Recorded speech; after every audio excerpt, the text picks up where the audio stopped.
D'ailleurs, 55% des femmes ont déclaré en 2010 que la violence est un fait ordinaire qui ne mérite pas qu'on en parle. Dieu merci, les choses ont commencé à changer un tout petit peu.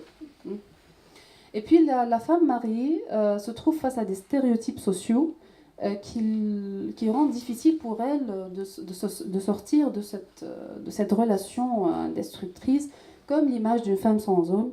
C'est comme si c'est quelqu'un qui manque quelque chose. Et puis l'image de la famille, bah oui, ça existe malheureusement. Et puis l'image de la famille, les parents et les enfants qui vivent sous un même toit, on imagine très mal une famille avec des parents séparés et les enfants vivent avec l'un ou l'autre des parents. Et puis l'image d'une femme divorcée avec toute la connotation négative qui tourne autour de ce concept et de cette image. Et souvent, la femme, c'est elle qui est à cause de la séparation. C'est elle qui n'a pas assuré, donc c'est pour ça qu'ils ont divorcé.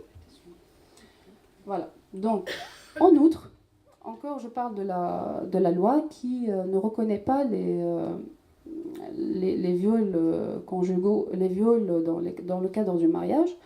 Et ceci malgré l'existence de textes comme la nouvelle, ce qui est mentionné dans la nouvelle constitution tunisienne, où on assure que l'État prend les mesures nécessaires afin d'éradiquer la violence contre la femme. Et puis le code pénal qui, depuis 1993, considère la violence conjugale comme un crime puni. Ceci dit, la violence familiale reste perçue comme une affaire privée et la police refuse parfois d'intervenir parce qu'elle manque de formation ou de ressources pour mener des investigations ou pour protéger effectivement des femmes. Donc, face à toutes ces contraintes, la femme se trouve pliée à la loi du silence, elle n'en parle à personne, n'ose pas porter plainte, et donc elle reste prisonnière de cette relation destructrice. La deuxième particularité, c'est les particularités psychologiques des femmes victimes de violences. Alors, il est très connu que plus la violence conjugale dure dans le temps, plus il est difficile pour la femme de s'en sortir. Et puis, souvent, les femmes victimes de violences conjugales, du moins ce que je reçois dans ma consultation, si elle reste avec son mari ou elle tait la violence, c'est parce qu'elle a l'espoir qu'il changera un jour, chose qui n'arrivera pas. Elle croit protéger ou pouvoir sauver son couple. Pour elle, la rupture est synonyme de son échec. Donc le fait de rester dans le couple, c'est une façon de s'auto-protéger contre ce sentiment d'échec. Et puis, elle dit qu'elle est toujours amoureuse de lui. Ici, il faut faire la nuance avec la dépendance affective, parce que dans la grande majorité des cas, du moins, je le répète, du moins dans la population que je vois, c'est plus des dépendances affectives que du sentiment d'amour. C'est des femmes avec des histoires, avec une histoire personnelle marquée par beaucoup de carences affectives, et qui, quand elle devient adulte, développe une dépendance affective vis-à-vis de son mari. Et voilà, elle confond amour et dépendance affective. Et puis, il y a une autre particularité qui est que la prise de conscience chez la femme victime de violence est souvent très lente et les possibilités de retour au conjoint sont très fortes. C'est ainsi que l'intervenant ici doit respecter et suivre le rythme de la femme jusqu'à ce qu'elle commence à acquérir une certaine lucidité qui l'aidera à mettre fin à cette relation destructrice et se libérer. Et puis, je ne sais pas ce que je vais dire ici, je ne sais pas comment vous allez réagir, mais les violences sexuelles sont une des formes multiples des violences que subissent les femmes mariées en Tunisie. Et donc, souvent, quand la femme débarque chez nous, c'est pas parce qu'elle est victime de violences sexuelles, mais parce qu'elle est victime de violences physiques, et parce que le mari n'assure pas les besoins fondamentaux de la famille. La sexualité obéit à la loi du silence. Elles n'en parlent pas. Elles ne savent pas qu'elles sont victimes de violences sexuelles. Néanmoins, les violences sexuelles avec les autres formes de violence, physiques, verbales, psychologiques, etc., laissent des séquelles psychologiques, je dirais graves, chez ces femmes-là. On observe souvent des troubles dépressifs avec même des idées suicidaires et même des tentatives de suicide, et aussi des troubles anxieux tels que les attaques de panique, l'état de stress aigu, l'état de stress post-traumatique. En outre, sous l'emprise de la violence conjugale, la femme développe ce qu'on appelle, en plus des troubles bien sûr psychologiques là, elle développe ce qu'on appelle l'impuissance acquise. C'est le fait que la femme apprend que ça y est, elle ne peut plus rien faire, elle va rester sous l'emprise de cet homme-là et condamnée à cet homme-là. Donc ceci est particulier, c'est une des particularités de la violence conjugale. Mais ceci peut aussi venir se greffer sur des personnalités dépendantes ou des acquis socioculturels qui vont favoriser la dépendance de la femme vis-à-vis à l'homme ou d'un tuteur.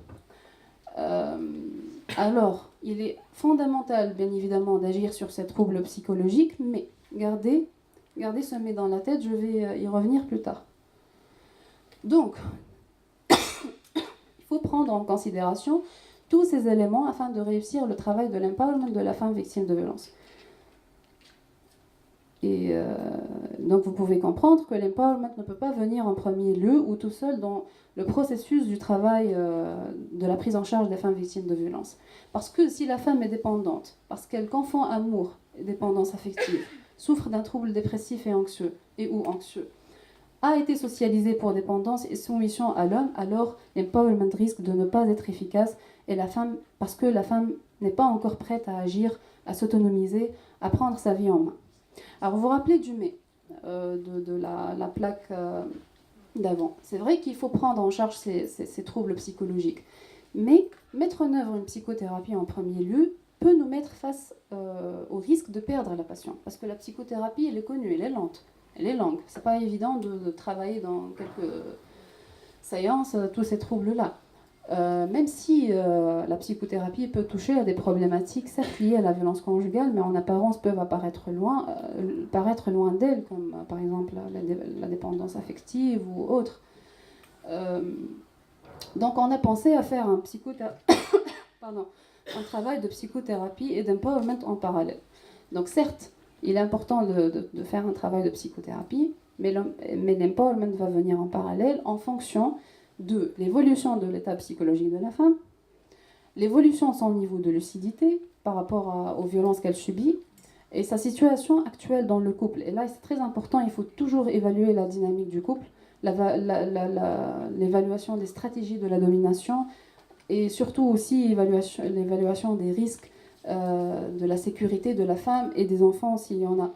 Parce que parfois, si vous travaillez dans des moments où la femme n'est pas encore prête à s'autonomiser, vous travaillez un peu l'empowerment, vous allez l'aider à s'en sortir, à s'autonomiser, et que ce n'est pas le moment, soit parce qu'elle n'est pas encore prête, soit parce que le mari, il est là, il contrôle, il suit les différentes évolutions que la femme est en train de connaître. Il peut augmenter les stratégies d'agression, de contrôle, de violence. Et là, on peut faire mal à la femme, même si on ne le veut pas, même si on ne le souhaitait pas à la base. Donc il faut faire très attention et toujours évaluer la sécurité de la femme et des enfants. Donc c'est un schéma qui illustre un peu le travail en parallèle de différentes... voilà. Donc la psychothérapie va viser tous ces troubles-là avec les effets de la socialisation de la femme. Et puis, en ce qui concerne les violences sexuelles, on a dit que la femme, elle souffre. Il y a quelque chose qui ne va pas. Il y a toute la symptomatologie traumatique qui a été décrite par ma collègue. Mais elle n'associe pas cette symptomatologie à la violence sexuelle. Donc ici, la première étape pour travailler sur la mémoire traumatique, la première étape, c'est de mettre les mots sur les faits. Madame, ce que vous êtes en train de subir, ça, c'est de la violence sexuelle. Madame, le fait qu'il vous force à coucher avec lui ou il vous oblige à avoir des pratiques sexuelles que vous refusez, ça s'appelle une violence sexuelle, un viol conjugal. Donc, ceci va aider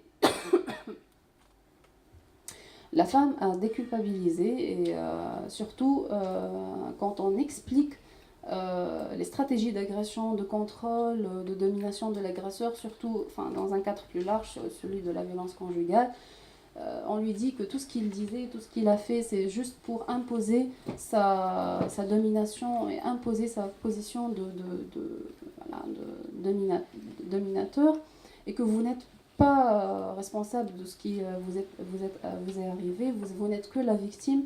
Et bien petit à petit, ça aide la femme à reprendre confiance en elle et à comprendre avant tout ce qui lui est arrivé. Et aussi, dans les violences sexuelles, quand la femme commence à refuser